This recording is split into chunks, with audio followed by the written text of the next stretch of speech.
Welcome back to Channel Ron. I've got the privilege to interview a gentleman that I've known for the past 25 years, Ron Kathan, who's been an inspiration for me on playing the guitar. We've played a lot of different places, open mics and that type of thing, and this is something I've been wanting to do with him for quite some time. Not only has he inspired me, but he has introduced me to folk music as well. So we're going to go ahead and chat with him for the next 15, 20 minutes, possibly a half an hour. So welcome, Ron. You know, this has been a long time coming. We've talked about this for about 3 years now, and we finally made a date, and here we are. It is October 9th, I believe, and we've got a little bit of breeze coming through here, and the sun's setting on us a little bit, so we're not exactly sure how this is all going to work out outside. As we know, filming outside is very complicated. So I'd like to get started real quick. Again, we had met back in 1999, I think it was, and we started playing together. And I quickly started understanding you was into folk music. And I'm kind of curious on how you got into that. Well, in my early teens, a friend of mine and we decided to go up to the, hitchhike up to the Newport Folk Festival. This is in the early 60s. And it changed my life. I was into like rhythm and blues, doo-wop, and that kind of thing. But after that weekend, it was life-changing. I was just amazed at what somebody with a guitar and a beautiful song can create. Such strong emotion and moods, and hush a whole crowd. That to me was really the attraction, and so I went home and immediately bought the Joan Baez album. Of course, I was highly influenced by, you know, the early folk artists, Bob Dylan, of course, Donovan, Phil Ochs, Tom Paxton, Dave Van Ronk. And of course, the folk movement brought in a lot of the old Delta blues, black Delta blues artists. So I kind of was exposed to that and started dabbling. So when I picked up the guitar, I had many kind of influences, and I sort of stuck to basically folk and blues. Yeah, that's fantastic. Yeah, I know I've listened to a lot of your music prior to that when we got together, and I was actually amazed at the music that you were playing I'd never heard. And then we actually started playing the open mics. That's where I really saw you shine and got me interested in folk music. So that's something that's kind of inspired me a lot. Was you ever in a band or anything like that? Yes. After I moved to Maine, late 70s to mid 80s, I had a band. I bought an electric guitar. I lived in California for some years, and I bought a guitar in California, and that's a whole nother story. But when I came to Maine, I had an old friend who was quite resourceful, and he became the manager, and we toured Maine and played clubs and concert venues. And I had a ball. I really liked that because it took a lot of the pressure off me. I had a terrible case of stage fright. I still do. Okay, so when you're in a band, for a lot of time, for a while there, I would play, you know, facing the drummer, you know, with my back to the audience. Then they say, okay, look, you got to start singing a couple of songs here. So eventually I got through it. But yeah, I played electric, and I still dabble with it a little bit, but mostly I'm acoustic player. So when did the singing come into play? Well, then they said, look, you got to start doing a couple of songs, and I would introduce me and another guy would introduce songs to the band, and say, they'd say, no, you should sing that. You're better at that. That you better, you sing that, and apparently I had a decent enough voice to pull it off, and there were some harmonies and stuff. And that's nice. Now I've gone through a lot of your stuff. We did some of our own recording back in 2003, and there was a song that stood out to me was "Silvery Sky," and we really never got a chance to talk much about that particular song because at that time we wanted to just get it on tape. That's all we wanted to do. but I never got a chance to actually talk to you about that song. And what inspired you to put that song together? Um, Something I heard on the radio gave me the idea for the for the mood, I guess, for the idea, and it's basically about coming to terms with a dysfunctional family. Not that my childhood, my family life was all that bad, but there, every family has their issues, and I think that's the point of the song. And in spite of all those things, we still loved each other very much, and we got through it. Yeah. And I think that's the essence of that song. Yeah, that's probably one of my favorite songs. So you've done I a wish lot you of would mention that. I haven't rehearsed that song, and fantastic since I song. don't even know how to start it. Yeah, fantastic song. Yeah. So you've done a lot of covers, and probably the most popular one out there that almost everybody has done is the David Gray Babylon. Fantastic song.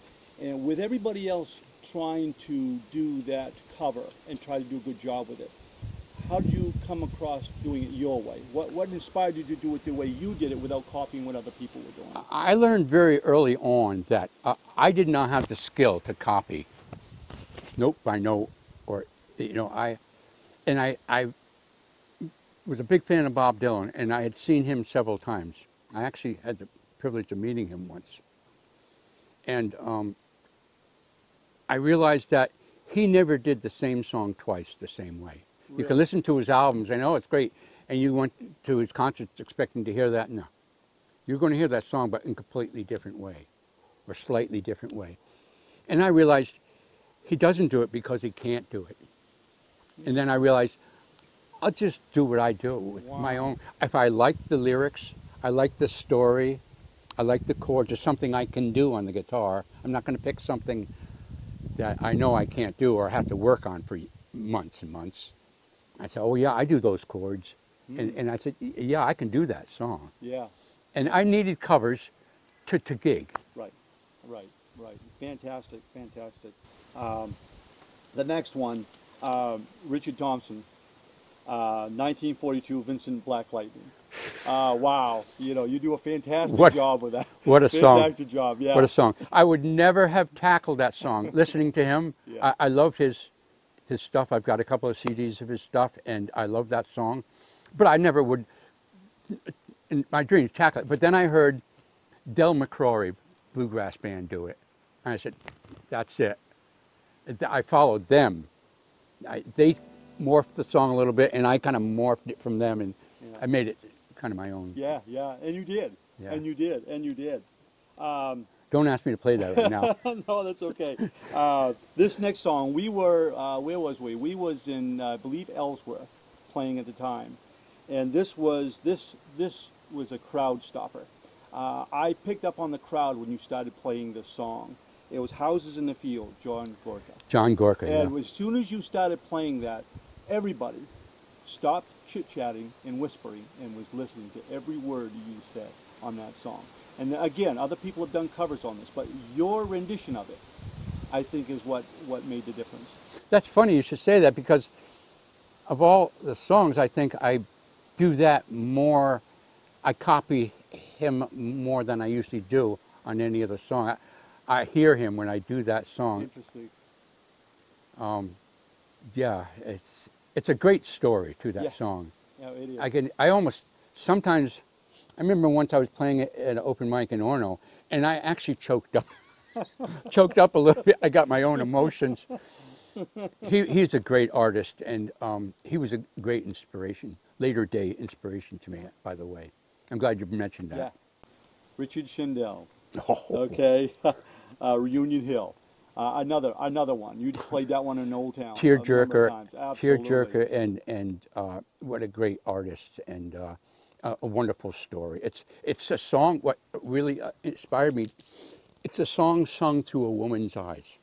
It's a woman singing the song, and he does that, and it's just like, wow. Nobody does that. Yeah. Of course, people cover songs by women. Men do women's song and stuff, but they're not in the story as the woman Right. or as the man. You know what I mean? Right. I thought that was incredible. No. And the last one is one that I'm a big fan of. I play this all the time, and I don't care who you find to play the song. No one does it as well as you, and I mean that. Thirsty Boots. Okay, Eric Anderson. I knew you were going to ask me to do that, and I am so out of. I don't know if I can do it. That is the one. Thirsty Eric Boots. Anderson was one of my early inspirations Yeah. too. Amazing. And I actually got to see him in Blue Hill. No in kidding. in the end of his Wow. career. He's still alive, by the way. But towards the end of his career, I got to see him at a club in Blue Hill, and of course he knocked me out. It's fantastic. Absolutely fantastic. We recorded that cover in '05. That's how long ago it's been. So it's been a few years since you've done that.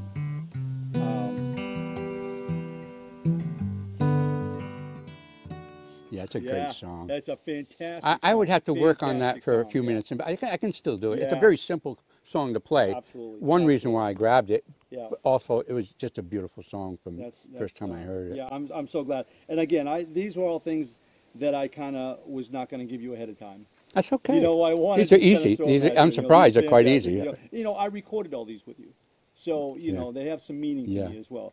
These were all done in 2003, other than Thirsty Boots was done in 2005. So that's all we have for the moment. You know, we might come back to this at a later date. This is just something that we're kind of putting together to try out and see how it all works out. Thanks an awful lot for watching, and we hopefully will see you on the next one.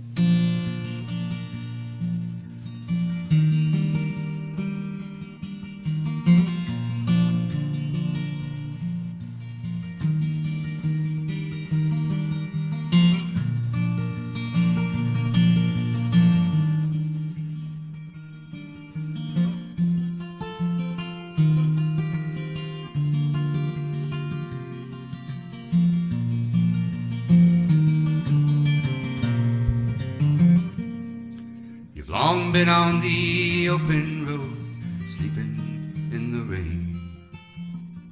Dirty words and muddy cells, your clothes are soiled and stained. But those dirty words and muddy cells will soon be held in shame. So only stop to rest yourself, yeah, you'll be off again.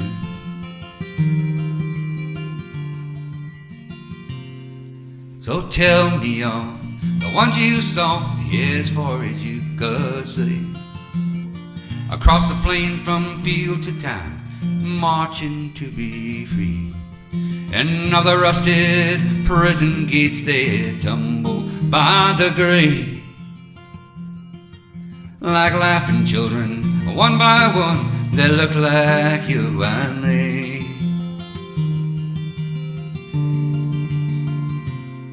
So take off your thirsty boots, yeah, stay for a while. Your feet are hot and weary from a dusty mile. Maybe I'll make you laugh, or maybe I'll just try. Looking for the evening and the morning in your eyes, in your eyes.